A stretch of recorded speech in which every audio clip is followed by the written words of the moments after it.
And we are live. We'll wait till there's people in the chat. Wow. Me and Bri have always been alive. We're still undecided about you, whether you had a soul. I know.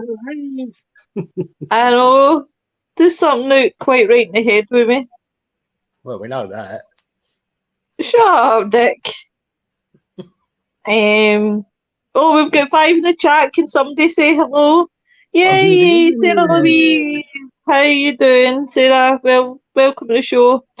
Right, tonight, guys, we're going to speak about exorcism and house clearance. Now, I'm very sceptical on this, right? I think because I've done house clearance. That's not what I'm sceptical about. What I'm sceptical about is the exorcisms. That's what I'm sceptical about.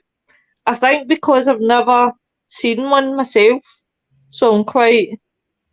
But there's stories that people have done. I've seen things like on the TV, like in America, people doing exorcisms and things like that. But I'm still quite skeptical. But I can be open-minded. But tonight I put Ian at the top, right? Because Ian is quite knowledgeable in all this, and so is Bri. So they've dealt with this. So I'm going to listen to them and see if they can change my mind. Yeah. Sort of thing. In other words, Aye, Kelly. Screw you, asshole. Wait, no. Screw you, asshole. Aye. So tell me, guys, right? Your experiences on exorcism. Well, I was the same as you. I was very skeptical of it. In fact, I was doing a course on exorcisms and possessions, and I just debunked the one of the famous cases. Was it something Michaels? Annalise Michaels, that was it. Annalise. And I just completely debunked it to the fact it was 2 mental health conditions triggering each other. Hey, Tony. And hey, Anthony. It just so happened that week we got a phone call from a girl saying, "My mum's not my mum." And I was sort of like, "Okay, your mum's not your mum." She said, "No, it's not her." I thought, "Okay then." So I phoned our medium. We were both at work. So we arranged to go around that evening, and the woman was actually talking with a bloke's voice and acting completely out of character. Hi, Nicola. Have a good time. Stay safe. And she was actually pacing around the kitchen with a knife in her hand. So, to that point, I was very skeptical. That night changed my mind. And it wasn't exactly a possession, more of a walk-in. But the fact that they can do that tells you they can possess you. But yeah, we didn't have to do a full-blown exorcism, but it was getting pretty close to it, which would have been funny because neither of us really knew how to do it. I've done it myself, but and again, happy hangover then. I was skeptical myself until I encountered it myself. There's certain things that give it away from, like you say, Ian, mental illness and conditions, split personalities and whatever. You can definitely look very, very similar. Yeah. But the one thing that I've noticed that does give it away is other types of illness that goes with it, and that's one of the most common denominators is jaundice. Sunken eyes, dark eyes, and jaundice, yellow skin. That seems to be associated with possession more than anything else. And there is people in institutions that display this sort of thing. So for me, there's a people that's locked up, there's nothing wrong with them. They're literally possessed. I think we've talked about it on other shows before, but it's still happening and it needs to stop. There needs to be an awareness. I mean, even medical people are acknowledging that spirits exist and also do poltergeists and possessions. I I've had totally. one instance when we're a member at team got possessed and they were ill for a couple of weeks, and took constant, and I mean constant, every day chantings and crystal clearances and one thing or another to finally give them the strength to get rid of themselves. Because in the end of the day, that's the best form of defense, is to exercise that demon or that entity yourself. Yeah. But you've got to have the strength to do it. Yeah, exactly. Even clergy will do that. They will work with that person to such an Hey, extent Wayne. they're telling that person what to say, how to get rid of that possession. They can't actually do it themselves. They have to have the permission of that body, shall we say? It's Yeah. an awkward, it's an awkward thing, really is. I mean, when I'm listening to you guys, right, I think of the case of the man in Scotland that's in Carstairs right now, and he went out with his wife and his 2-year-old son. I think it was a son. Yeah, it was a son. And there's a bridge that where dogs commit suicide, and they jump off the right side of the bridge, right? So this happened in the 90s. So this guy went out with his wife and Wayne, and obviously 2 minutes, guys, because he's rum. So obviously he went out a walk, and when he went out a walk, he'd obviously they were walking past the bridge, and for whatever known reason, he threw the Wayne over the right side of the bridge. So that kind of makes me think, did that have something to do with paranormal? Did something like take over him? But then at the same time, did he have mental health issues? Because I just find it ironic that when he's threw the child off this bridge, it just happened to be on the right side where every dog jumps. Yeah, I mean, spirits can influence you. That is a very common thing. If you've got something negative around you, it will make you bad-tempered, drain you of energy, and act completely out of character. And that's quite a common factor. And this is where investigating comes in. You investigate the history as well as the people involved. Bridge. Madeleine, and it says, have you ever had anything come so close that zaps you so that you could not move because of total loss of energy? It's not a large leap to understand. How can this happen? Yeah, I mean, on cases, I mean, we get cases where you walk out the place and you could just sleep for a month. Oh God, oh God. You know, medium. When we've dealt with bad ones, I've got to keep the calendar clear for maybe 2 months to get him back to being able to do anything else. But yeah, we have it a lot. Happens a lot. As soon as I walk, anything that's trying to get you out of the place will do that to you. Yeah. I think it affects everybody in different ways. It's all down to frequency, as we mentioned before.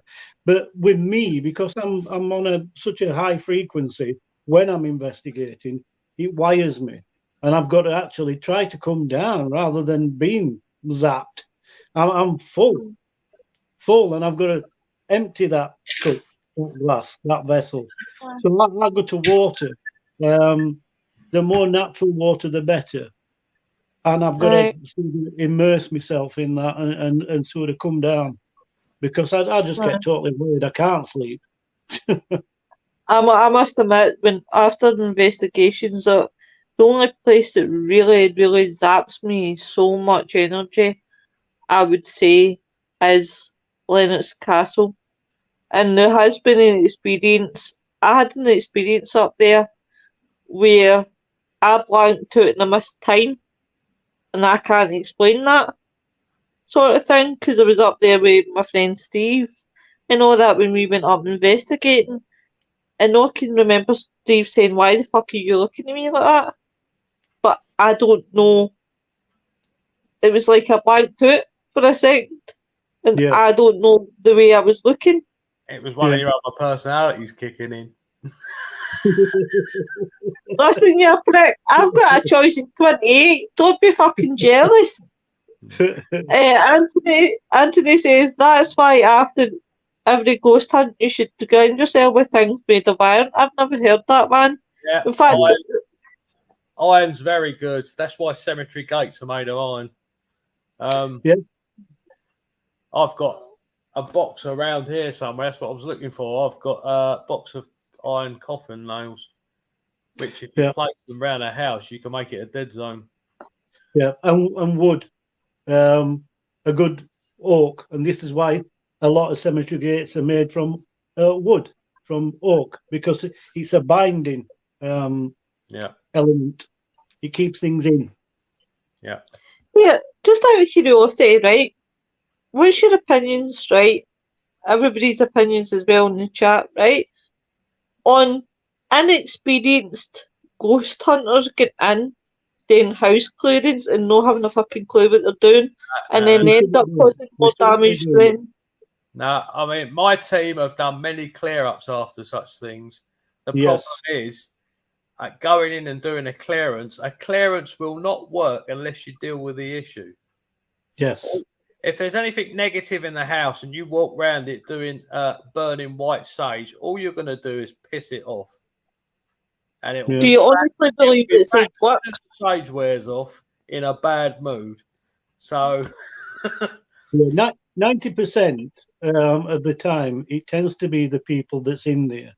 They've got the issue with the spirit that's residing there, and you've got to resolve that. A lot of the time, he's healing the people as well as the building or the vessels. There's a lot more to it than just simply Hail Mary, Mother of God sort of stuff. Yeah, exactly. It's intricate, and you've got to go into therapy. You've got so many reasons why a ghost is in a house, why you've got a haunting, and you've got to get to the bottom of that reason. You're right, Sarah Louise, it is dangerous. Can be. Yeah. Yeah, there's been times when I think I'm not coming home. Seriously. But yeah, you've got to deal with the issue. You've got to find out what the issue is. Sometimes it's very simple. But once you've dealt with the issue, you'll find the activity kills off, and then you can sage the place. Yeah. You know, when everything's all nice and sorted, but just going in and doing clearing does not work unless you've dealt with the situation. I think also you're on timer, Robert. Well done. That was because he came in late last night, just as we were finishing. But yeah, I know what you mean. I mean, I've been on house clearance, but sometimes I think, right, I've only ever had one experience of this, right? And it was the first ever team that I'd went with, and we went to do a house clearance near myself. And we went in and we felt absolutely nothing. And the owner was dead. No, there is something here, there's something here. And we'd done the full house from the very top to the very bottom. And now it says, I feel like we're just here for company. We're not actually here to clear the house because there's nothing in the house. He says, I can't feel nothing. Nothing's getting picked up no matter how many times we've done EVPs. And I think sometimes people might phone for house clearance just for the company. Yeah. Yeah, this is true. There's loads. You've got to deal with the fact that, everyday noises some people think are paranormal. True. It's just what I said. They think they've got a ghost in the house and they haven't. But nothing doing with doing a cleansing in that situation, because if it makes them feel better, all the good. But Anthony says, have you ever had sage smoke walk along the floor or smoke cover person in your group with smoke? Yeah. Yeah. Yeah. Do you know, right? I watch two guys and a woman, right? The other dimension, right? Ben and Damon and Louisa. And Ben and Damon have a big thing about sage. It's like sage rage, they call it. And it's like, they're like, sage doesn't work. I don't know, right? What you got to remember is sage is only to get rid of negative energy. If you haven't got rid of what's in the house already, it's not going to work. Yeah, so it's more of a feng shui thing. I do agree, but it does have properties, and Oh yeah, of spirit. It works does better work. with. Anything negative will not like the white sage, and as I say, if you don't move them on for whatever reason, they will just get annoyed that you did it, and they'll come back with a vengeance. Yeah. So, I'll give an example. I did a business. It was a chip shop. Yeah. And early doers. Yeah, it took you 3 weeks to do that chip shop, didn't it, Bri? it was quite nice actually, but yeah. Hi, Alana, welcome to the show. Early doers, I cracked on that partly it was a publicity stunt, but not by the actual owner. This owner was genuine, and this is why I carried it on to its bitter end. It was the guy involved who owned the building that wanted more money, basically. Yeah. And he was going down every avenue rather than paying for advertising to gain some advertising in the local area. I.e., he'd seen this pub take off from being almost derelict and going out of business to having venues. And he thought, I'd like a bit of this. Yeah. But us being us, we cracked on. We realised what crack were. We actually did find activity. It was connected to the business owner, not the building owner, which are the two different people. And everything was resolved, but it took some time because the negative energy in this case was the building's owner, and he kept things going until we sort of basically said, look, we're not playing your game. Yeah. Just leave us to it. And we got down to it, and there was quite a lot of activity. There were things being turned on and off. Now, sometimes it was staged by the guy. Yeah. He'd done some CCTV and forgotten to realise that there's a time index and there were times missing. really literally switched his CCTV off, rigged something, and then it had come back on when these things were moving. But the time sort of differences, and we pointed this out and said, look, we're going to debunk this, we're not using it, blah, blah, blah. Because he wanted to publicise all this. He didn't mind us filming, and he didn't mind us publicising it. And again, this is quite rare, as you'll know. It's quite rare for people to want us to sort of post everything out there. So we have a good weekend, did it, Robert? Hi, Nicola. Hiya. And basically, we did the job. But it took a lot longer than it could have done. Yeah. Something I use is crystals, and I place a crystal after the event in each corner of the building, so that it doesn't allow it's a barrier. But it's not a barrier stopping things going out; it's a barrier stopping things coming back in. Yeah. That's what I use them for.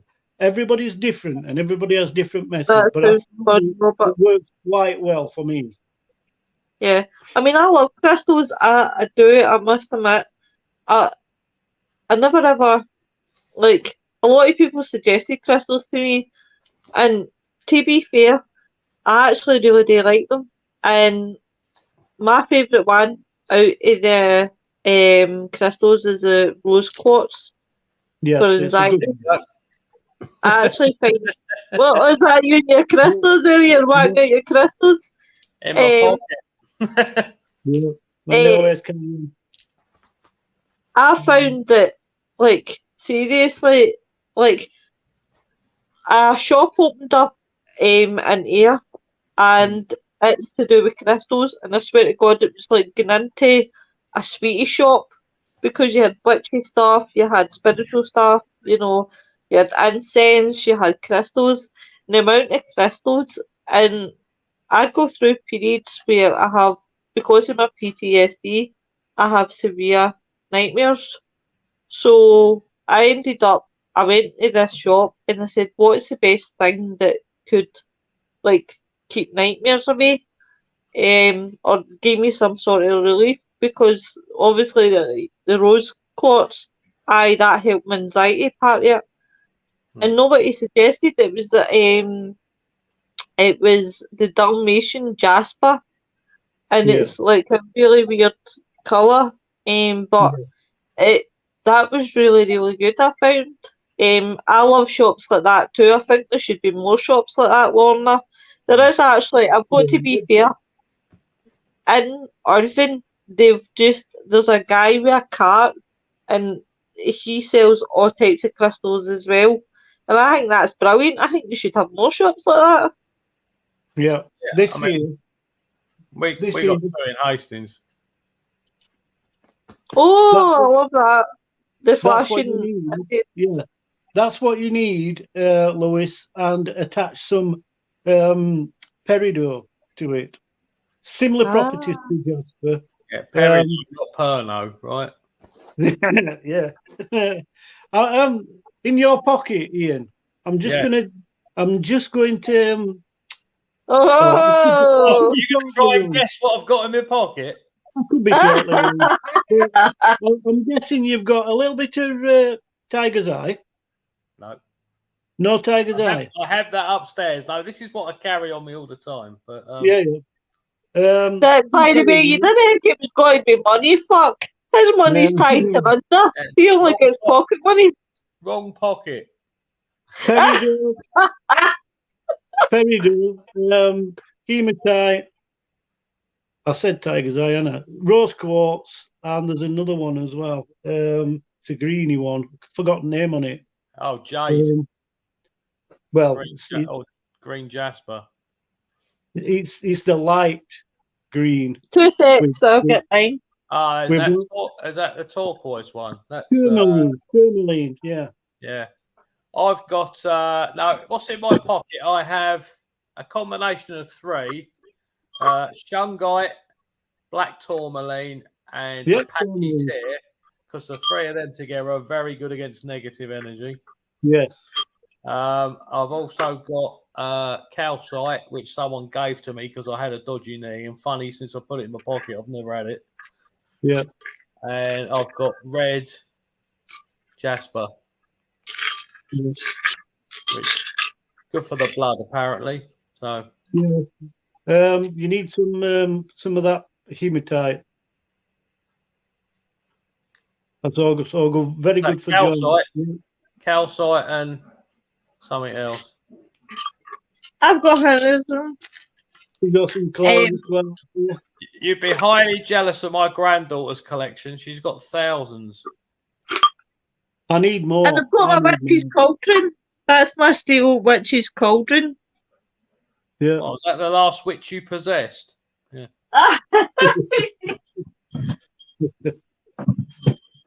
Anybody, your shenanigans, and it'll be you next. But yeah, exorcisms and possessions, there is a difference for me. There is a difference between people that have, what did you call it, Ian? Being stepped into? A walk-in. I don't know why, honey. Go on, Ian, explain. Hi, Eric. Hi, Holly. Fuck. Eric slept in the night, I think so. Usually he's here. Is he still at doors? Been there in years. Let's not forget Dreamcatcher's wee one. Right. You just mentioned.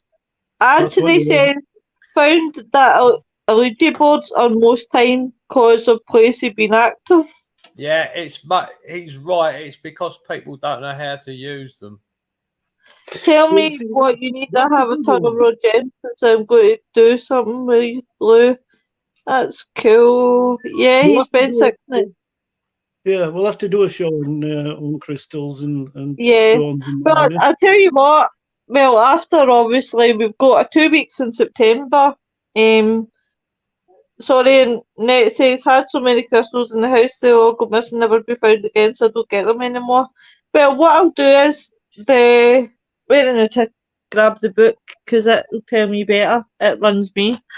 The thing is, as well, though, what people don't realise is you can have too many crystals as well, because there's a lot that can cancel each other out. Yeah, that's I why didn't know that. I only carry those ones on me, specifically the 3 black ones because of they're good against negativity because of what I do. Yeah. Always handy to have in my pocket. So Eric, tut, you don't get the weekly plan. You leave Eric alone, you big torment. What about the case, right? I want to bring up one case, right? The 1949 Ronald Doe one, Roland Doe, and it was a 13-year-old boy, and the records of the case had changed his name to protect his privacy. And he was mourning the loss of his great aunt when he began to hear and see things, strange things. As the possession had worsened, he began showing violent superhuman strength. His parents took him to St. Louis in 1949 for a week's long exorcism, which is now known as the St. Louis Exorcism. This is a story in which The Exorcist is based on. Roland was screaming, cursed, and attacked his exorcist until a miracle, according to the exorcist, finally led Roland out of his trance-like state. So, I mean, the film Exodus, I must admit, I had watched it, and people say that there was things happening on the set, and a lot of people were getting bad luck because of the film. What's your thoughts on that? I'm not sure about Exorcist. I do know that things happened on another film. yeah, Where a young girl, and she's still afflicted to this day, even though she's still an actress. It traumatized the lass. So Exorcist, no, I'm not sure, but it made it worse, I think, because advertising again. I went to see that when I was quite young myself, and there was the local vicar in the foyer splashing holy water and chanting at everybody coming in to watch the film, which, that scared shit out of us to start with. Holy shit. What about you, Ian? What's your thoughts on it? what the actual film? Nick! Well, I wasn't guys. expecting you talking. hello. I decided it was the right thing to do. Come on. I'm proud. Don't you make me come out there and give you a kiss to make you smile. Fuck it, I don't care anything. Thank you. And I'll kiss you now. That's right on cue, that is, Nicky boy. Right, Anthony's got a question. Do you find that people that's taken over by spirit lose the colour in their faces? Yeah, and their Yeah. features change slightly as well. Yeah. Well, that's something I was going to mention. It went completely out my bones. Yes, there's a certain thing called transfiguration, and some mediums and psychics use it. Yeah, Robert. Originally, it was a form of what you termed again, Ian, as a walking or a stepping. But these are things with permission. And people are wanting the possession, so they allow their body, like Whoopi in Ghost, where she allows that spirit, that entity, to enter their body under contract, shall we say. That's the best way I can explain it, which allows them to sort of talk through them, the spirit to talk through them. Yeah. Well, I could also add to that too. It definitely can happen because, like, I think I've told you guys before that I've witnessed, obviously, a possession and exorcism. It's exactly how they say it, not necessarily, of course, like you see in exactly like The Exorcist and other possession movies, but it can happen. Just not as heavily as you see in the films, but it does happen though. Yeah, they've got to dramatize it, haven't they? So, but in real life, this is exactly what does happen. You only enter a contract. So, that being said, transfiguration is a contract to allow spirit to come through and show their feature. They actually change and morph. The features change and morph. Now, a lot of time, genuine transfigurationists, bloody hell, that's a big word. Right. Will allow I understand it. Well, they allow this to happen. They allow their features to be sort of come to the forefront of their face, and it can be quite disturbing actually because the changes are phenomenal. It is.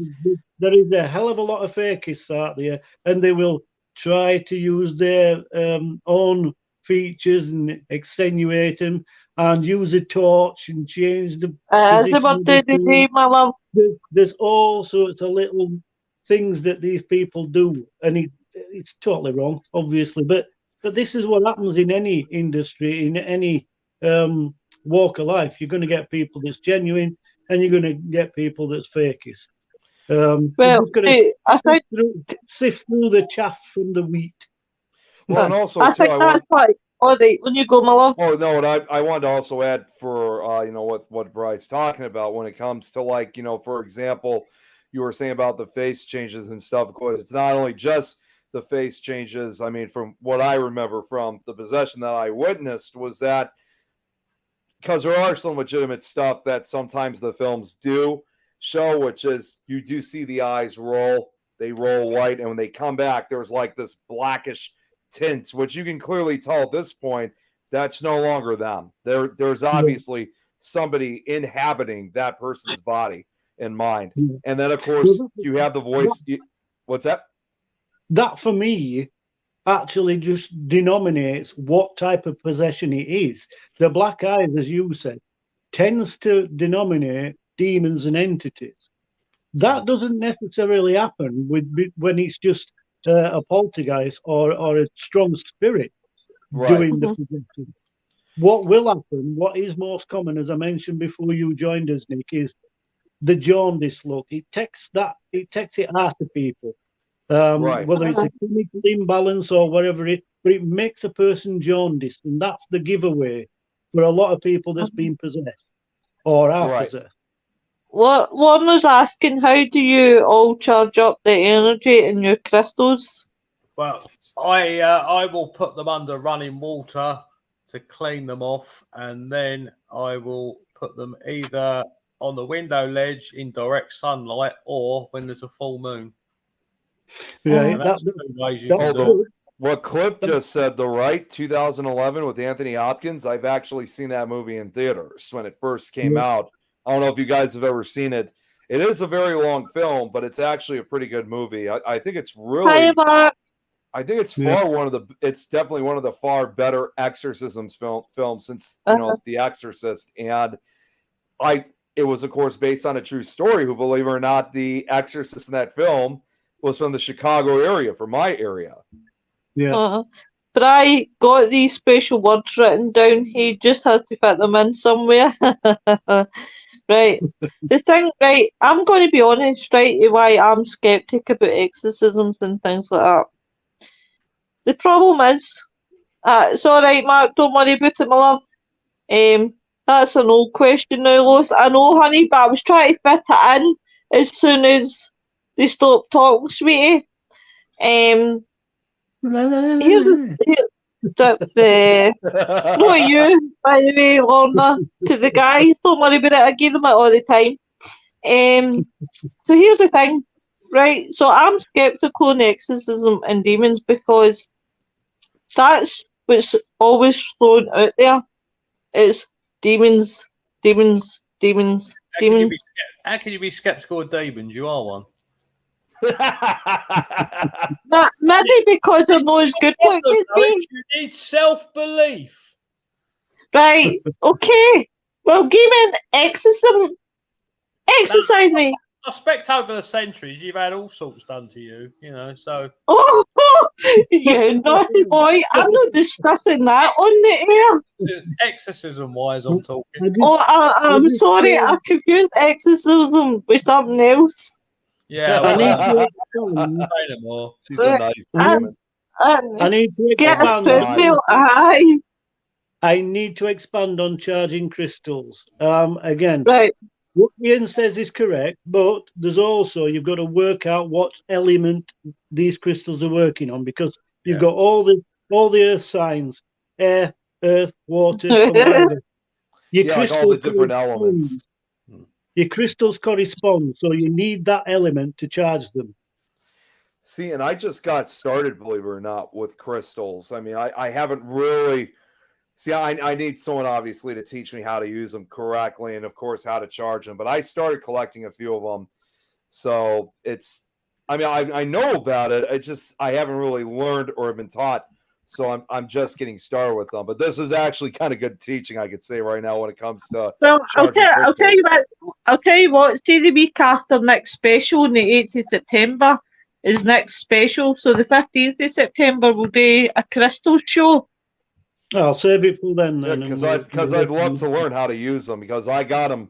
I got a few. They're of course the smaller crystals, but it's something that I'd like to learn more about. Yeah, it doesn't matter what size of crystal it is, Nick. It's just, you just work on that element, what it is. Just as an example, if you've got igneous-based rocks, then obviously what's going to charge them is fire. So you place them into fire, and so on and so on. Mark says, I honestly think possession is down to an individual wanting it and making people believe they're possessed. On investigations, I've seen people pretend, but there's that everyone who wants to believe it at will. Possession usually tends to happen when someone's in a weakened state. Yeah, that's generally when they get jumped on.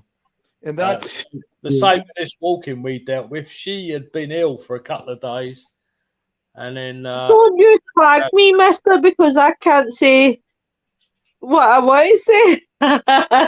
He's slagging me because I said exercising instead of, well, can't say it. But what were you saying, Ian, though? I mean, like you were saying about when it comes to possession. No, that's not strictly true. You can believe in something and not be possessed by it. It's a contract. With any demon or devil, it's a contract. If you enter into that contract and allow them to get in, that's entering a contract. You just don't. You deny them all the time. Right. And that's where you get that term, making a pact or a deal with the devil. Yeah. Yes. And the other thing too was, from what I remember, when I witnessed the exorcism from 6 years ago, and again, I've told you guys about this before. This was something I was not even expecting to happen. I even knew that this didn't seem right, that this was going on, because they wanted this entity to enter one of these kids, so we can confront it head on, and that's a very, very dangerous and risky situation. I mean, and like I said, you have to remember, and I probably have said this to you guys before. I do agree with you. I probably have told you guys about this before, but when someone, like, when it comes to a legitimate possession, the exorcism itself, it can be extremely painful for someone, or even worse, it can be fatal. So it's not like, like when you see in the the movies, some of the TV The shows, movies, you know.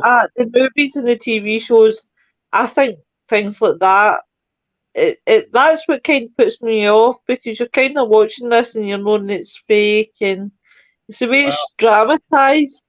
They Zach Bagans it. That's why. Oh yeah. Well, and you also have to think too. We also have to think too. I mean, like the movies and television shows, like especially like the dramatized ones, they give this look and appearance like once a spirit or demonic entity has taken over the body of a person, that they are in full control of that body, and they're saying that that person's mind is now somewhere else, so it's no longer a real deal. I mean, a big deal for them. In reality, that's not really always the case. In this case, they probably still can have memory during the exorcism, even when a possession is in full progress. But because there's something else taking over them, and what's normally obviously a harmless thing, which is holy water, could have a very different touch to it otherwise, because now you got something else inside of you. So certain feels and touches that would normally, like in this case, holy water, which would be nothing but holy water, would start feeling almost like acid in a way. And that could, but it's not even just the touches. It could really cause serious problems for the body itself. So that's why there's a lot of pain involved when that happens. It's definitely not a good feeling for anybody to experience. Of course, I wouldn't want to experience something like that. Shouldn't be anything that anybody should experience. I'm not dying through the night, Ollie. But before Ian says that, yes, holy water does sting like a bastard, especially when you get it chucked at you. I mean, I've had a fair few bottles thrown at me, and I literally don't mean the bottles themselves, but it does sting like a bastard. I wouldn't be surprised. You haven't had a font thrown at you. He tried to fuck me in the river, but it didn't work either. Well, I think in some of the haunted TV shows, it's for entertaining, or you're totally right there, Lorna, without a doubt. The biggest problem is that this is the only source that people have got. Right. What possession and exorcism is. It's entertainment. They're only seeing that side of it. They don't live it like it's not me, just that. Nick, people in the paranormal that's doing that type of thing. They don't experience oh my God. Well, and see, and I agree with Lorna on several occasions that, some of this is for entertainment, but I will still say that there are exceptions. Like, I don't know if you guys, and this was something that, we've spoken on Supernatural Talk. It's, there was that new mini-series that came out on the Travel Channel, the Legion of Exorcists, which to me, I've watched that. Yeah, to me, I still consider that really one of the best, because they're really, again, it's not an investigation. It's just a few exorcists and priests and bishops coming together to talk about their their encounters with exorcisms and stuff. It really, I think, was, and not to mention one of our guys is on that show, Sean Winnington, who's no longer the Rev, by the way, I was told. So, is he no longer doing a reverend anymore? Let's see. Sean? Hard part of finding the subjects that once hook or spit that is placed on person and your body after it can hook. It's easy, amazing how it's like having a Belisha bacon, isn't it? I mean, it's like anyone who's sensitive, once they know that, they'll see. I told you I was a sensitive soul, but you just didn't believe me. You're not a sensitive soul. You're a kidnapper. Anyway, what I was going to say, Lois, was that because I was reading it. Yeah, he's no longer a reverend, but he's still. I think he's. I'm not sure which position he's in, but I know he's still involved in the Catholic Church. You appear to make ears to what's happened, why he's no longer a reverend. That's more of a question Adrian could probably answer, because I don't remember, honestly. But, he's still with us. He's still involved in the Catholic Church. But I still got to say though, it was awesome to see one of our guys, here on this network that he was on, and the stories that they've talked about was just, Yeah. again, I know some people may still be skeptical on it, but they were really some of the most legit stories I've ever heard. I really haven't. I'm sure I've had him in one of my shows. The Reverend Sean, I think I did a show with him. Yeah, Sean And Whittington. He's after us. he's definitely an interesting guy. He is. I'm actually supposed to be a guest. Actually, I think all of us from Supernatural Talk are supposed to be guests on the show. So, believe it or not, one of these Fridays, as soon as I'm done with this show, then I'm going to be a guest on the very next show. So, And I hope you're promoting Frightners and know that fucking supernatural. But yeah, he's no, what they told in that show was just so fascinating. It's real, as I would probably say, certainly one of the best I've heard of really since probably since the Warrens, because a lot of the other exorcisms in between, like with what they talk about on other shows, it's just kind of hard to believe. So it's amongst some of the exceptional stories. Yeah. Can you remember that guy that first started it in clergy? He's Church of England. I think he's Church of England. I can't remember his bloody name, Ian. But he's going back some years now, possibly 80s, 90s. And he used to do a TV series. Yeah, I think I remember that series actually. Yeah, mystery things and bit like Arthur C. Clarke, or is it Arthur C. Clarke? I'm not sure, but he was actually a minister as well. But he'd got a very compelling voice, a bit like our Wayne boy. And he used to tell stories about I'm going to have to go back and look for that. Yeah. Talking of what Robert has said, the Catholic Church still doing. Yes, they do. Every religion has its own exorcism. It does. The only religion that doesn't is Buddhism, because they will not hurt anything. So they will have a shaman in their village which will deal with anything like that. But Buddhists won't actually do anything themselves. See, and it's ironic.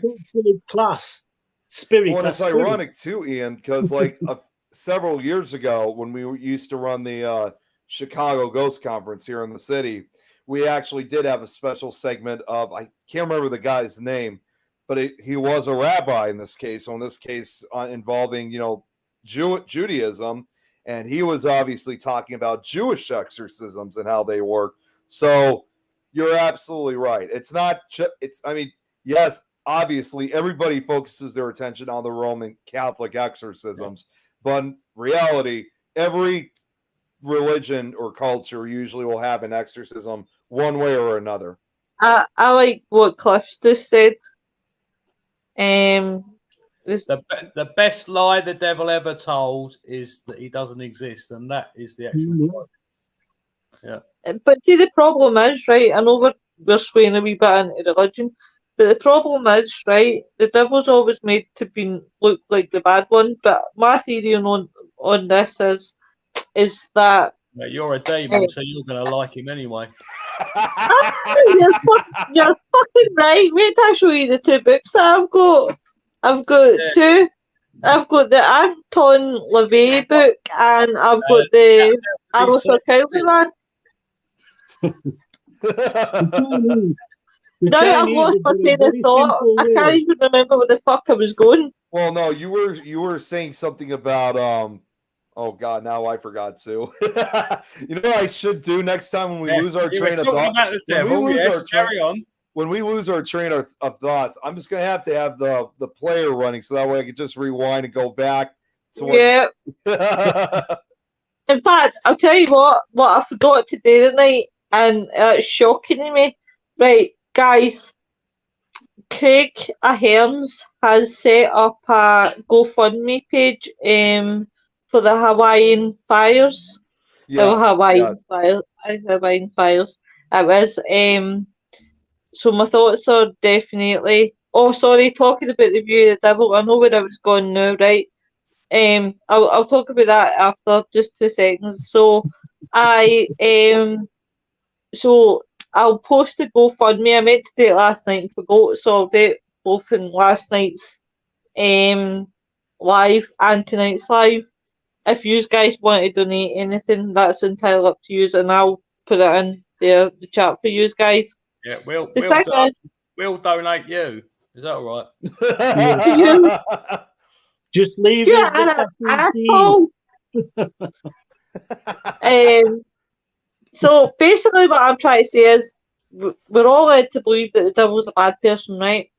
But when you look in reality, right, then I should get the meme that shows you, right, and it goes, "Devil's killed none, God's killed a lot."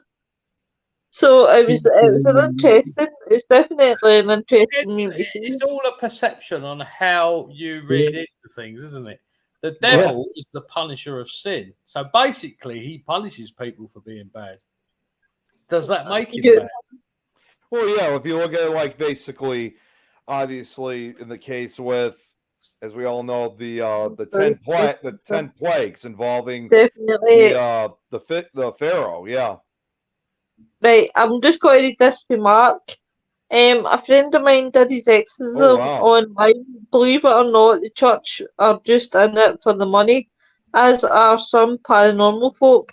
I've had spirits latch onto me and never negative in the same room as someone saying it's possessing me and found out after they'd done it. Other groups sad, really.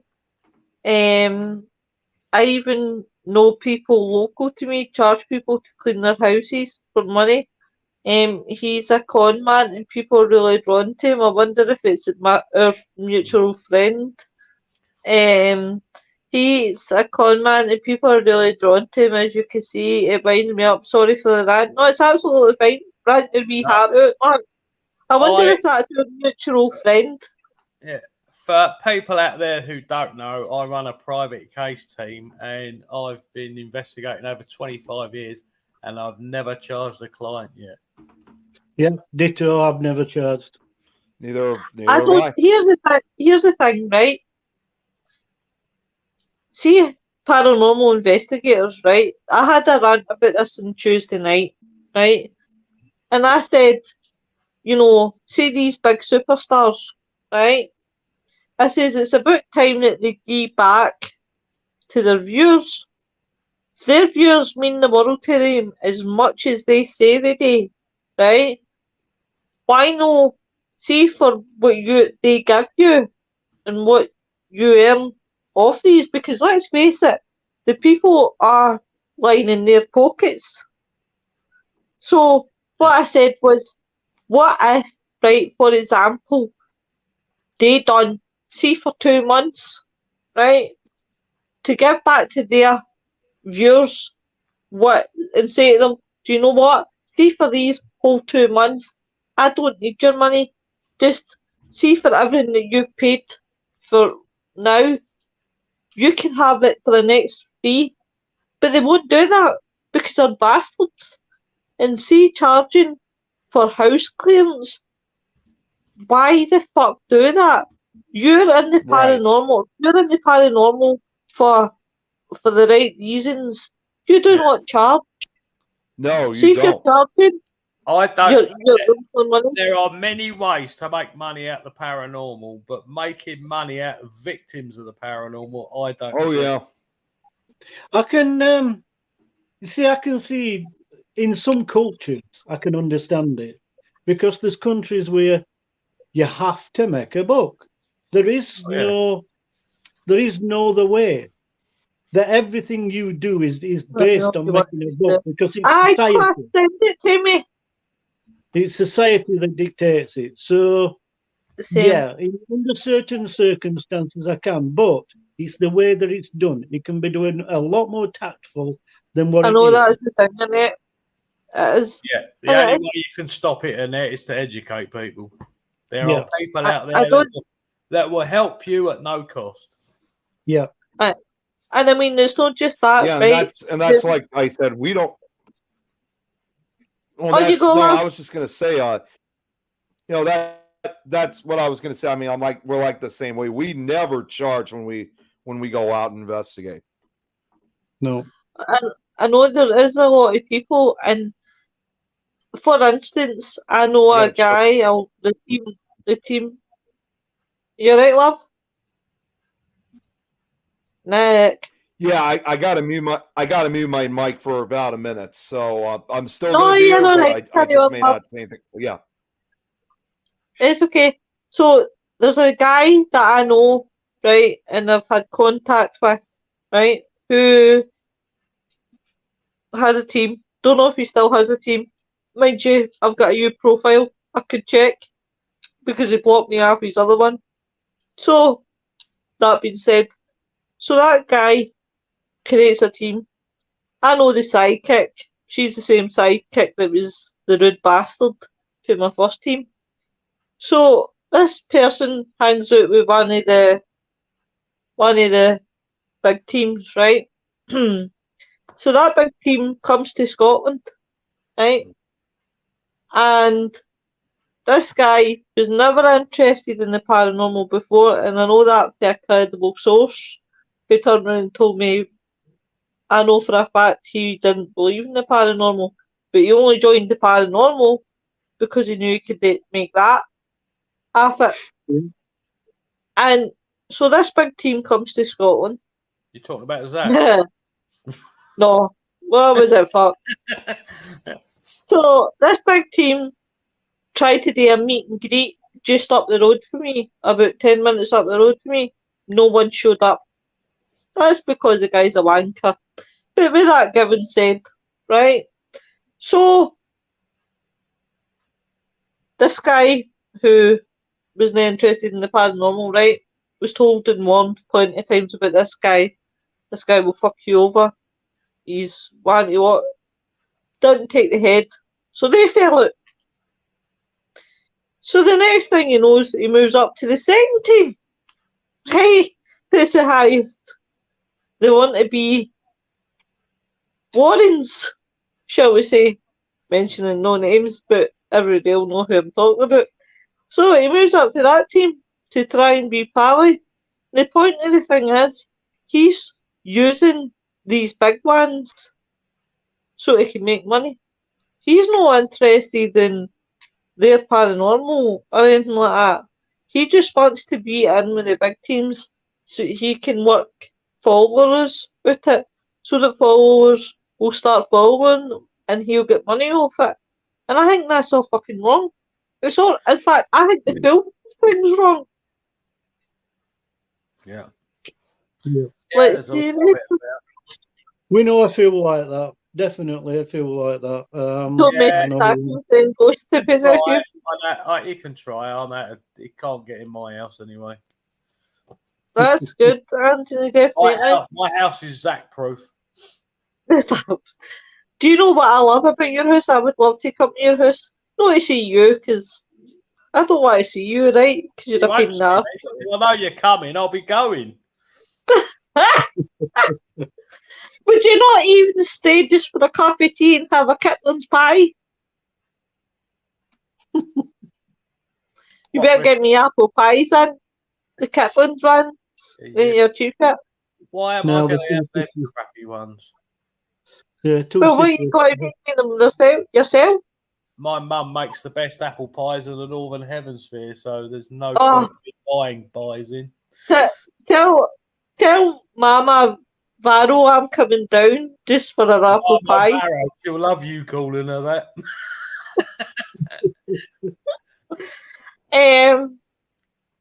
But I would love to come down because I would love see because you've got Alistair Cowley stuff. I just want to see.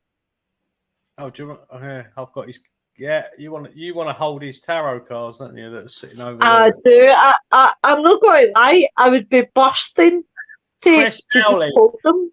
When I was out with Chris Howley last week, showing him round, I brought them out of the house and put them in the boot of the car, and all I did was open the wooden box they're in, and he went, "My God," he said, "I'm not sensitive, but I can feel that."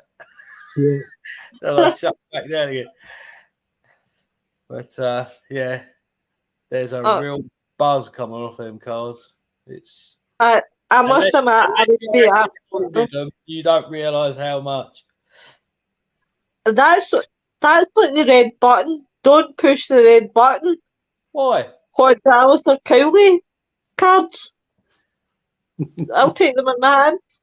Well, they came from his house, so you know. Oh, but the one in Inverness? No, one in Bexhill. He had a house. This is what I was telling Chris the other day. There's this big thing about he died in a house called Netherwood, which was a guest house. And they said he died penniless. Well, he didn't, because he had a house in Bexhill. But that's where he did everything, and he lived in the guest house. He had more properties than that. Do you believe in the curse of Cowley? They were all warned about.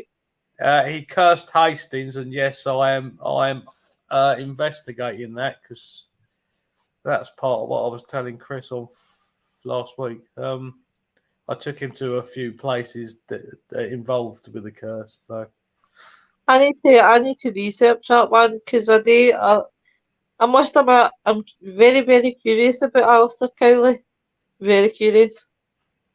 And that was the only reason why I started having an interest in Cowley was because I was investigating up in Peoples, and apparently he's got a vortex in Peoples on where a hotel sits. Yeah. The more I research Crowley, the more complicated a man I realise he is. And yes, he's very much H.G. Wells, isn't he? Yeah. We should actually do a show on him as well. I think the week after we do the crystals, we'll do the show on Cowley, because we've got 2 weeks free. Nick's agreeing. You do see this wee head like Naughty Dog. We'd need about 3 or 4 weeks to do a Crowley show. Yeah. But it would definitely, we'll do that, because that week we'll do crystals, and then the next week we'll do Cowley. Lorna says Polskin House at Foyers has currently been renovated. The guys doing it have a Facebook showing. I've seen it, Lorna, but no, what I would be most curious, Lorna, is to see if anything happened up there, if there's any fires, because, and I don't mean to sound sadist, like, heaven forbid I wouldn't want him to hurt in the fire there, but it would be curious to see if there's a pattern, because there was a fire with Cowley, a fire with Jimmy Page, so it'd be interesting to see if there's a fire with it this time.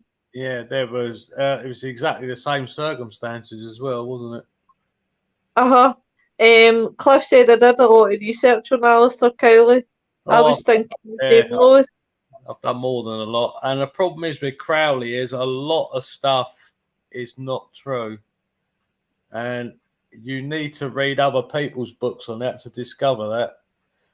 Yeah. One thing I learned about Crowley was that a lot of his writings, there's only like 25% truth in them. Because if he never short of money, he would just write a book. Exactly. It's like I said, H.G. Wells and Houdini. Houdini were involved in a lot of paranormal stuff. Yeah. Oh, Harry Houdini. That's why I call myself. If you research Crowley, it's a good idea to read his son's books, Armando Crowley, which a lot of Crowley people will say, oh, he's not his son. But I've seen documentation that states that he was conceived in a certain place on a certain day, and it's his son. So, he read from God to the lesser key of Ptolemy at Carlo. It's summoning forests. Oh, he was obsessed by all that sort of stuff. Oh, yeah. Do you know, funny enough? To do with Crowley has got pyramids in the buildings somewhere. Do you know, seriously, I've got, down on the floor, I've got 4 books, right, about Egyptian stuff. How to read the hieroglyphics. That Egypt literature, like talking about the Beck of Dead and all that. But I love all things like that. I'm fascinated with Egyptians. See, when I was at school, that was my favourite subject.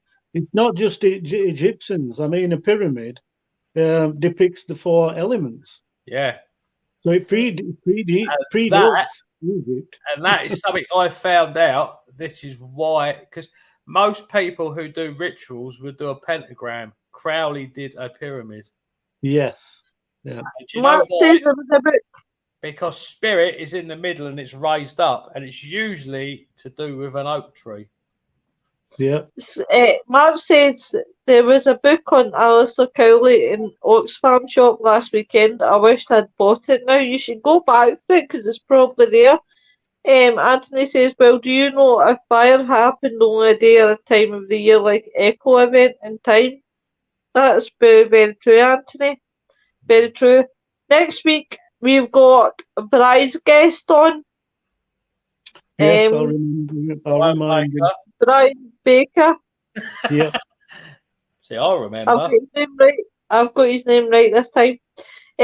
So that'll be next week, guys. Definitely, it'll be a very interesting one. So Bri will end up being there, and oh look, I've got the handsome Ian beside me. What a lucky ducky I am! Hi, Alan. How you doing, my darling? We're just about to wrap up as well, Alan. You know, actually, I did want to bring up one other thing. Oh, aye, by the sorry, way, I just forgot your because- video well, thing. No, it's totally fine. I'm actually putting something together that I'm trying to share, right before we end the show. But while I'm Well, I actually want to bring up because we'll go for another 15 minutes. what's that? Since Lynn Well, stepped in, what was that, we'll go Lois? for another wee while. Lynn, Yeah, mine were I've got actually my cards were actually his. Well, what I was gonna say was that because since we were talking in this case with exorcisms and in-house clearings, I basically should probably talk about what just recently happened to me. A few days ago. Remember, I was telling you about it on the phone yesterday. yeah, and that's because I From the messaged investigation. that one. Yeah. Well, actually, Yeah, Right. I'll tell you what I'll do. When you free, Nick, and I'll video call you and we'll have a chat about it. Yeah, it was just something that I never was expecting that was going to happen to me. So it was it was scary, that's for sure. It was something I was not, but I honestly still believe that what I encountered was, again, I don't necessarily want to say it was truly demonic, but it definitely was some kind of creature that I dealt with. In fact, it's actually something more because Adrian said that she witnessed this creature at the Holy Cross Abbey, which, again, the cryptid word thing, and it probably most likely is. I don't know if you guys have ever heard of the rake before. Yeah. Yeah, elemental. You know what? Okay, you guys know what the rake is.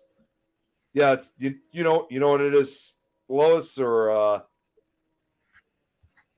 I must admit, I Lois? don't actually know. Well, it could be me that possessing you. Yeah, she doesn't know what a demon is, and she is one, Nick. So no hope. Nick. Fuck you. I know. I get that figured out. Nick, what smell did you encounter?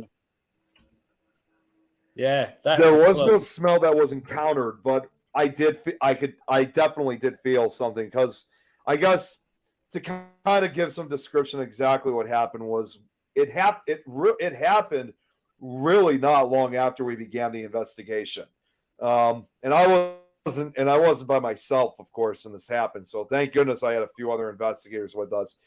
But apparently, what happened was that we were one of the first areas that we were investigating was the chapel area. Now, you think to yourself it's unusual for something like this to occur in a chapel, but this is a chapel that they don't really use for ceremonies anymore. So we were actually doing a spirit box session, and I had a few of my pieces of equipment out, which were spread out so that way it wouldn't cause interference. So while we were doing the ghost box session, we were getting like multiple voices on the spirit box. But then all of a sudden I started feeling this real terrible stabbing pain in my stomach. I mean, it was like it's hard to really describe. I mean, it's honestly the best way I could really describe it was it just felt like as if someone just grabbed hold of my stomach and just, tight, just squished it as hard as they possibly could. And we had, I know you guys don't know her, but she's on this network, Jan Lynn.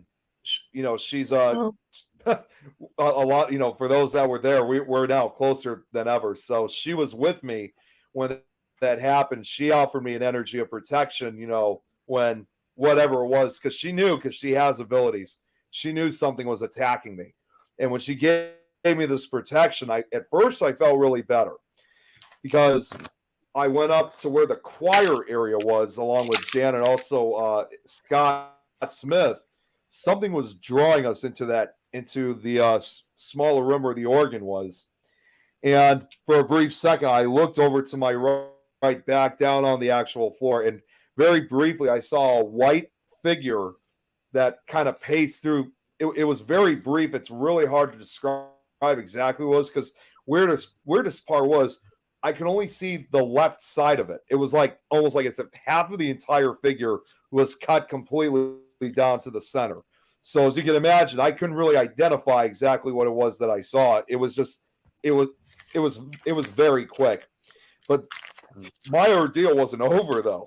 When I went back down to the to where the pews were, I actually ended up sitting down to where I was previously. And all of a sudden I started feeling that terrible pain once again. This time it was a lot worse. It was so painful I felt like I was ready to vomit. And I told Jan, I was like, Jan, it's happening again.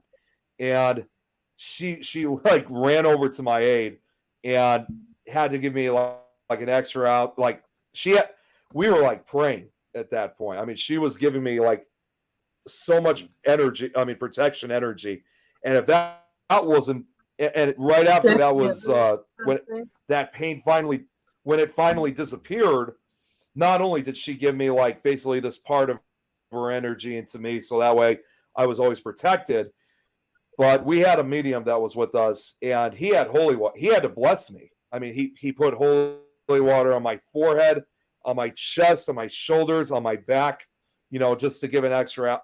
And then Jan later told me, because I thought again this would be the end. Whatever this was, it was not giving up on me. Apparently, it had set its sights on me, and obviously, just like any type of investigation, it was quite clear that with what we were doing, we opened up the doors to where something actually came through and attached to me.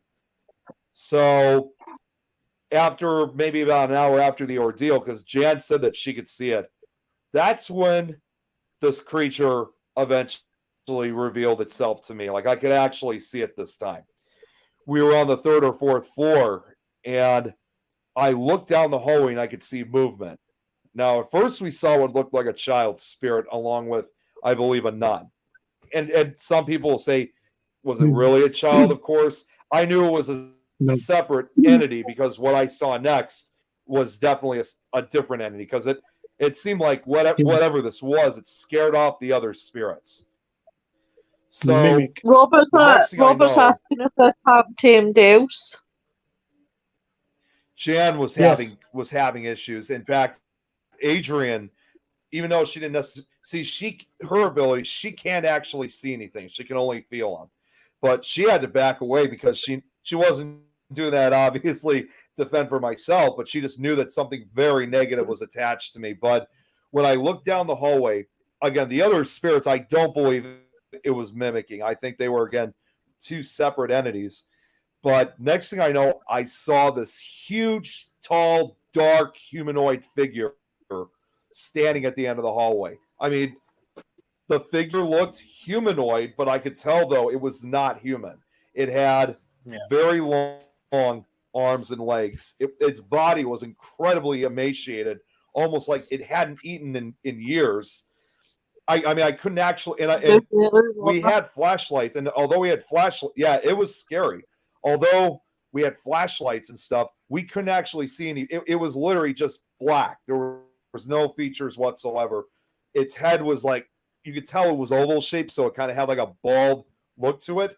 But the one thing was, and and I'll never forget this, but its fingers were incredibly long. Like they were like Freddy Krueger style, like almost talons almost. And even though this thing was down the hallway, I knew this thing was taller than I was. I mean, I'm a pretty tall guy myself. I'm about 6'1", 6'2". This thing, yeah, I mean, I'm pretty tall myself. I'm like 6'1", 6'2", but this, thank you, Robert. So although I'm pretty tall myself, this thing, it had to been, well, I was going to say, this thing had to been probably about Nosferatu. What's that?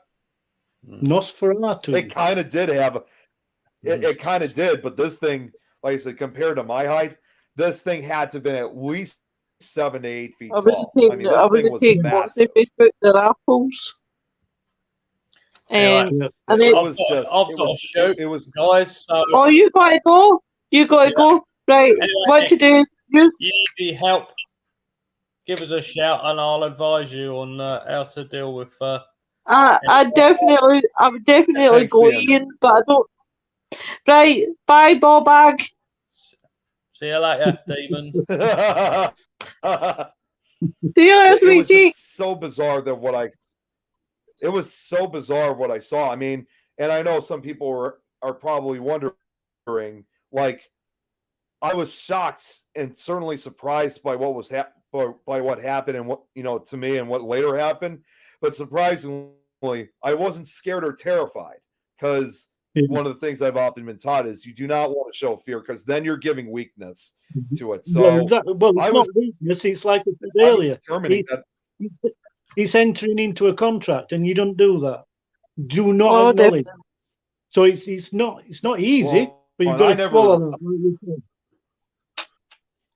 Yeah. Well, and the weirdest thing was I was taking part of this entire ordeal. I didn't actually really ask as many questions or whatever. Yeah. So perhaps the weirdest part of the entire experience that I had was, and perhaps, sometimes you just discover abilities that maybe you never had before. Maybe I just recently did. But throughout the rest of the investigation, at one point, I even had a dream about it when I went back to my room, which was in a secondary building, was I had what I would call kind of like a recap vision, almost like that of similar to astral projection. And this time I'm seeing like a vision of what exactly happened to me when this attack occurred. So in the recap vision, although I didn't see anything that actually was physically attacking me, this time I could through this other viewing. And what I saw, what I saw in this matter was that this time I actually did see that same creature. It had bent over to me. It had the same look, although the difference, there was an addition this time. This time it had glowing red eyes. And like I said, it was bent over to me, and it reached out. Take care, Cliff. It literally reached out to me. That's when I felt that stomach pain, and it actually was grabbing into my stomach. And perhaps the most disturbing part of that entire vision was that even though it was dark in this build inside, I could see the change of expression on this creature's face. It actually wore a sinister smile as it was doing this, almost like it was taking pleasure in my torment and pain. So this definitely showed that if this was indeed the rake or whatever it could have been, it definitely was very intelligent. So it was it was horrifying to see that. I think it was a mimic. What's that? I think it was a mimic. Yeah. Definitely, Bob. I've never felt before. Yeah. If it had been rake, you'd have smelled something. You tend to smell that type of entity, that type of cryptid, before you see anything. I would definitely go. There was no odors. I mean, what's that, Lois?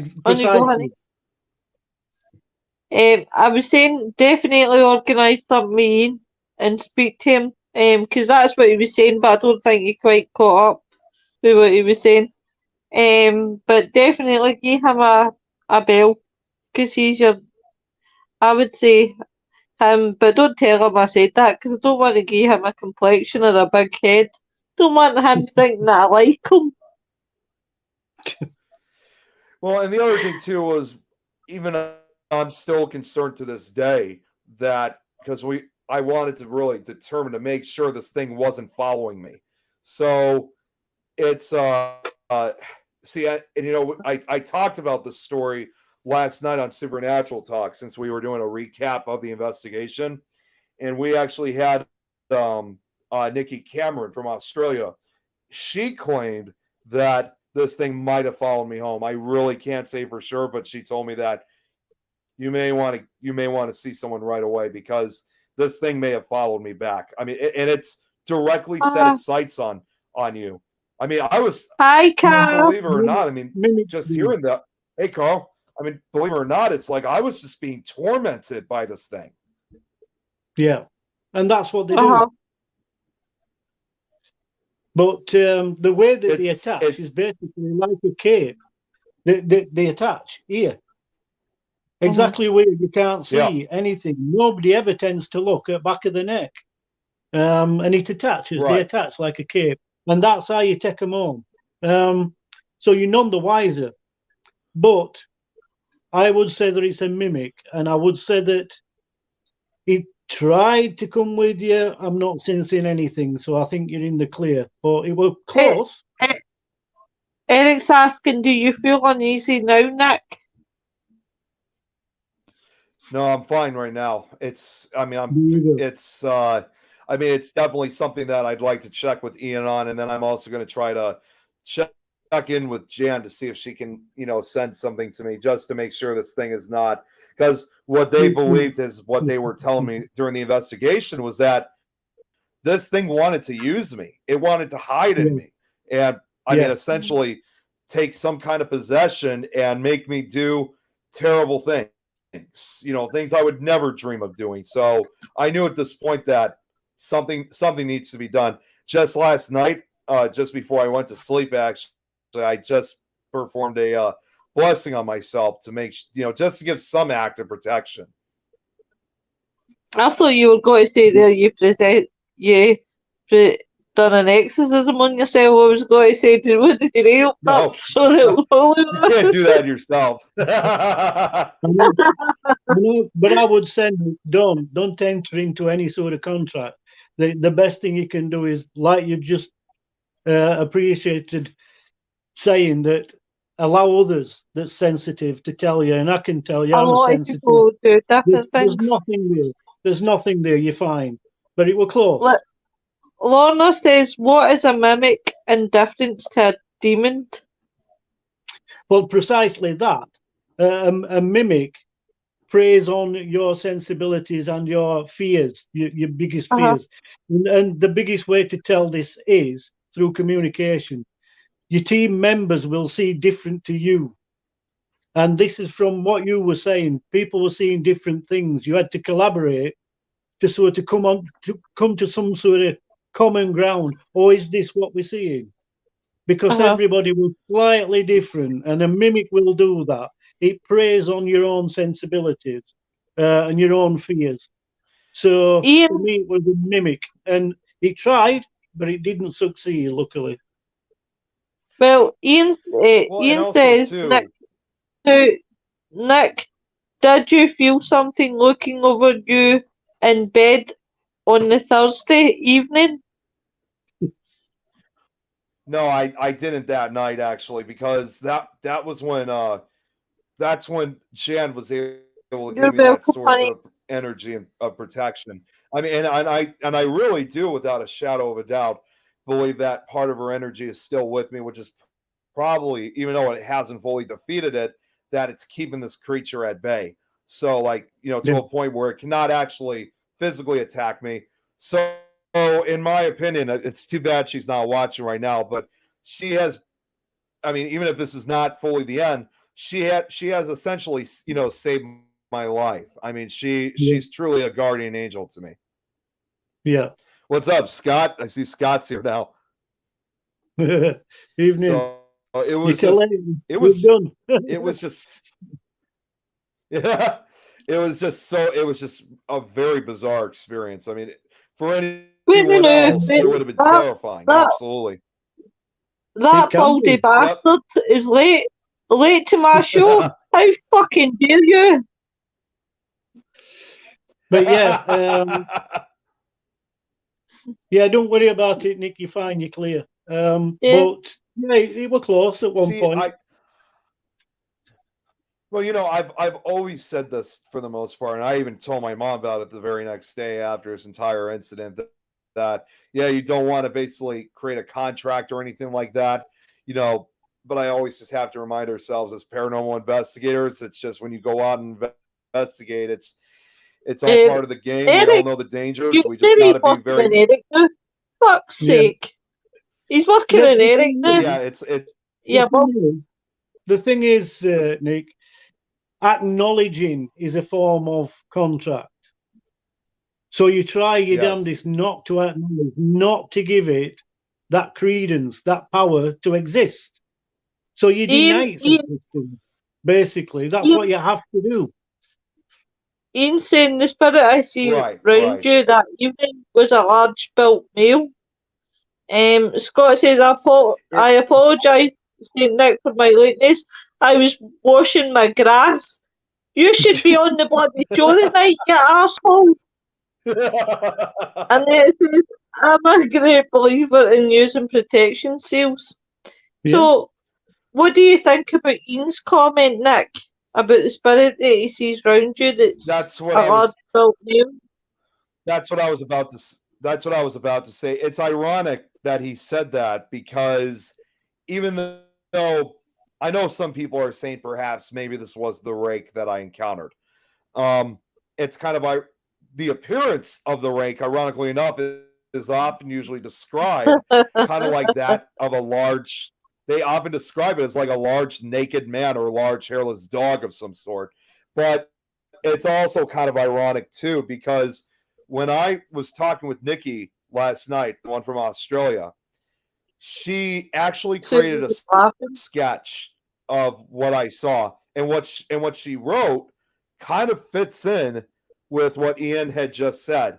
I mean, I know I saw more emaciated, but what Nikki had drew, of course, she didn't have the right colors, but it was still good. It wasn't fully accurate, like as descriptive or detailed as like you would see in the show, like Dead Files, like when they show the sketches in that show. But what she wrote, even though it was red pencil that she was using, she drew the entire figure, and it was exactly, even though it wasn't again as detailed, it was exactly what I had seen. So It's interesting how, even though I saw it was emaciated, that others said it had a large bill. Maybe I just didn't see the large bill because true, it was, even though we had flashlights pointing at it, it was still pretty far down the hallway. So it was still a little bit dark down there. So I may have not seen the full build of it. And Ian also, of course, said that he's laughing, which would explain why in the vision that I have that it wore this sinister smile, this evil looking grin. Yeah, that's actually another key thing. Mimics tend to laugh. Guys. Because they know what they're doing. They're quite the jester. And they pretend to portray themselves as your worst fear. It would be that, you don't like, you don't particularly like, you don't want to encounter. So they will mimic that. And laughing is a common denominator because they're kidding you. Definitely, without a doubt. Likely be. I mean, not necessarily. It could also most likely be in this case because you guys have noticed. I don't even use that word demon to it. It could also be even a different type of entity, like a shapeshifter of some sort. It could even be some kind of a boogeyman of some sort. Well, that's what I said to you last night, Nick. What about a shapeshifter? It could be a shapeshifter. I know folk don't like using the word demon. A lot of shapeshifters are mimics. See, and I've often said too, when it comes to like the creature like the rake, even though it's more cryptid in nature, I've I don't really consider it more of a shapeshifter. I do believe it has teleportation abilities. In fact, I actually, and again, everyone's entitled to their own opinions. I honestly believe Yep. the rake This could is actually be definitely like a relative. I honestly believe that the rake could actually be a relative of another famous Wendigo. That, yes, it's more demonic in nature, but it does have some similarities, though, which I believe that the rake could also be a relative of the Wendigo, because the Wendigo sometimes does have some similar appearances to the rake. I know there's like 3 different descriptions, but some people have described it one way, people have described it a different way, and very much like the Wendigo, in the All right. case with Bye, the rake. Cal. Thanks for coming. Good Oh, luck. take care, Carl. Good luck. In my opinion, Annette's very much like asking- the Wendigo. On you go, love. Sorry, what I was going to say was very much like the Wendigo. I truly believe that the rake, it probably has the abilities where it can literally move between time and space to be where its victims are. So in the case when the rake has its sights on you, there is no escape. So again, Which exactly again the rake? I'm not entirely sure. What's Which that? again says that we're a mimic, because you find, this is what I'm saying, attempts are one thing, but with cryptids Wendigo, and if you look at something like the Wendigo, you'd have a smell. well, if you look at something like the Wendigo in this case, again, I know it's more cryptid related, but they still refer to it as a demon. That's a mimic itself. It can mimic voices and whatnot. And who knows if the rake can do the same thing, even though I think most people usually describe when they encounter the rake, it makes more like a shrill kind of voice to it. Yeah, I still do believe that you'd have a smell. There's loads of different things and different characteristics attached to all these creatures, demons, devils, entities, poltergeist activity. They all have traits. And the entities that you've mentioned do tend to have a smell. And I know I keep saying it, but certain smells are attached to certain cryptids and creatures. And the rake does have a particular smell. Nobody's mentioned it. So for me, it's a mimic. It's not that. But it obviously convinced you, because it shook you up. But you're fine. Trust me, you're fine. Right. Annette says, do you think these things are why I didn't show spirits? On you go, honey. I was going to say, that's why I made sure to not show any type of fear against it. You know, I was sending that message, like saying, no matter how frightening of an appearance you have, you could be the scariest ever, more than anybody could ever comprehend. I don't fear you. You're not going to scare me. I'm not afraid of you. So I still, even though I was still attacked physically, I still put my foot down. So that still showed, even without Jan's protection, that I had some power to prevent it from doing whatever else it was planning on doing to me. Oh yeah, your abilities are growing, most definitely. Yes. Right. Yes, they are. Annette says, do you think these things are spirits that have passed by unfinished business and angry for so long they've gone crazy and bad? Sometimes, definitely. Yeah. Ian says he's going to wait till people back you a bit about him, then step his stuff up, more head pressure. Lynn says, I've seen a shapeshifter very similar to your description. It's snarly smile, it's flat forehead and flat nose. This one was also seen by the other 2 people at the same time. Anthony says, do you think that spirit can see person that's living now that reminds them? Now, that's actually quite an interesting question, actually. What smells like bad dreams? You've to remember that Bri has abilities. But yeah, do you think that the spirit could see the person? That's actually quite a really good one. Yeah. Well, and I can probably relate to that in some way, shape, or form, even from the Holy Cross Abbey investigation, because I know obviously not to always bring it up, but I was once again the youngest one at this Well, not the youngest one this time, but because of my appearance, I had this relatively, I have this still youthful appearance despite my age. And the reason why I'm saying that is because back in the day when it was an operation, I mean, it wasn't just a church, of course. It was also a boys' boarding school.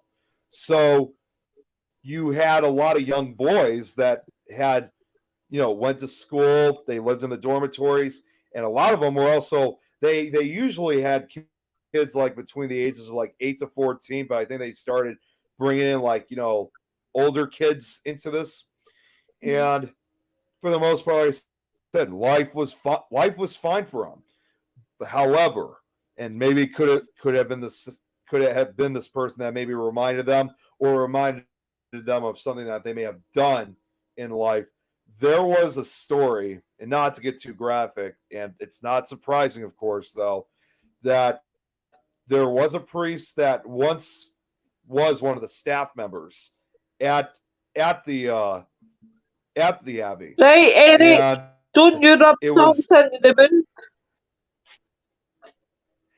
the priest that had worked there. Unfortunately, he had been caught molesting young boys. So when you have encounters like this, it might even seeing, despite my age, my youthful appearance, it reminds them of what they did. Now people are questioning, was he ever caught? They were going to arrest him, but he hung himself before anybody could arrest him. And again, could this be that shapeshifter? I have no idea, but it's kind of weird. Maybe it is. I'm not sure, but that priest is buried still on the grounds of the abbey, along with the other priests and sisters who passed, which is really surprising. Very surprising. It is, isn't it? Yeah, very. Usually excommunicated. But Yeah, definitely so could have been maybe No, Don't you go, honey? have reminded them of what could I have reminded them, because of what this guy may have done in life. I really can't say for sure, but it's bizarre. It's really bizarre. Yeah. And they said that, wondering if they have any pictures of people of time that you might match to. Eric, I'm only 21. 21 staying. Not that I know of, Anthony. I really don't know.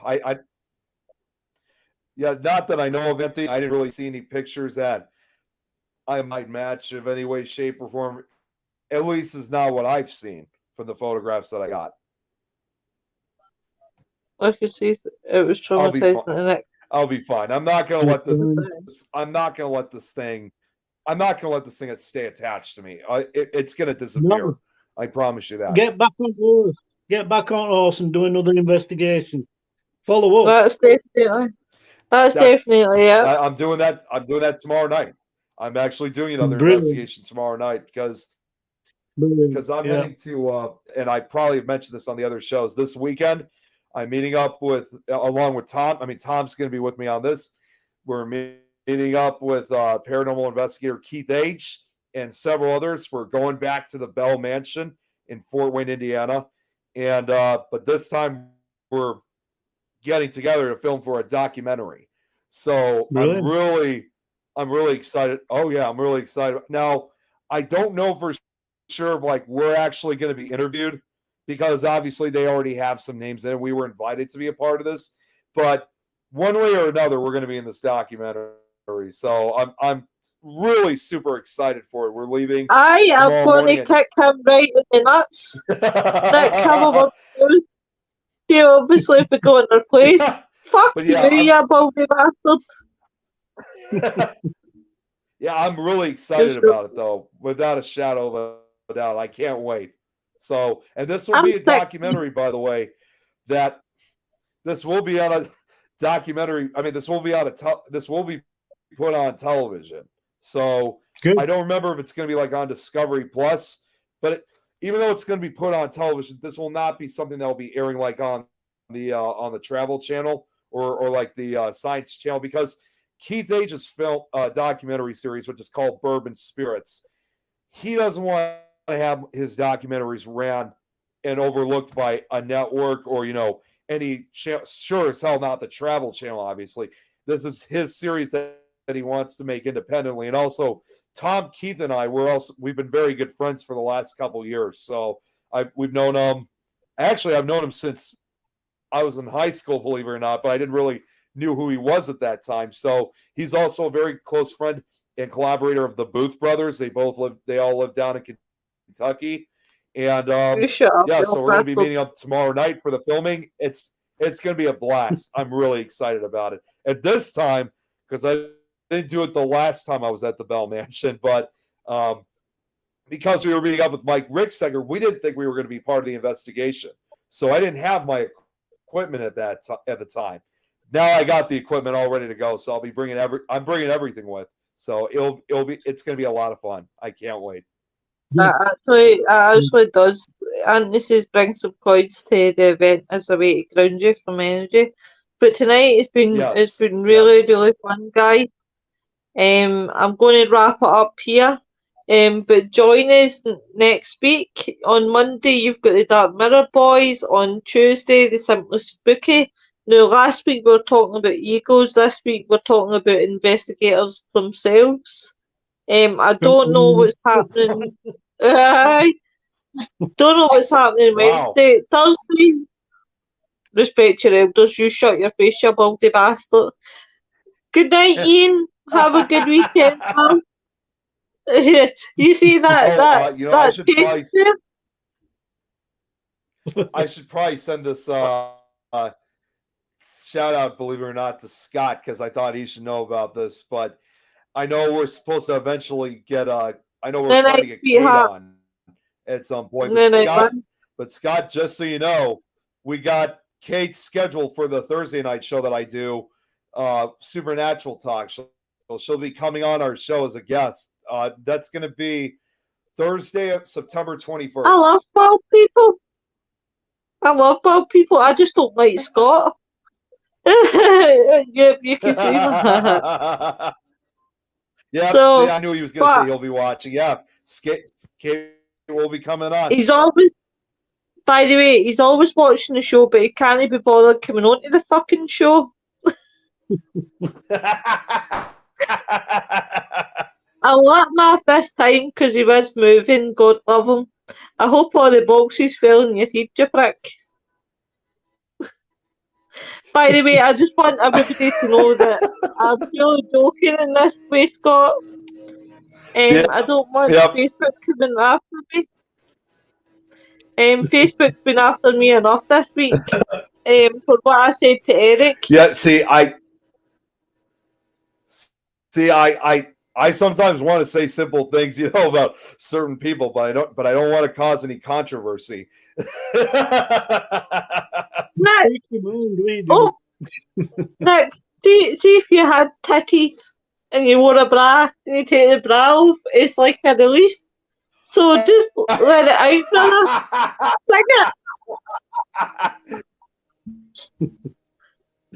But definitely, guys, we'll see you next week. Definitely. I love you too, you baldy fuck. I just moved house. See you later, guys.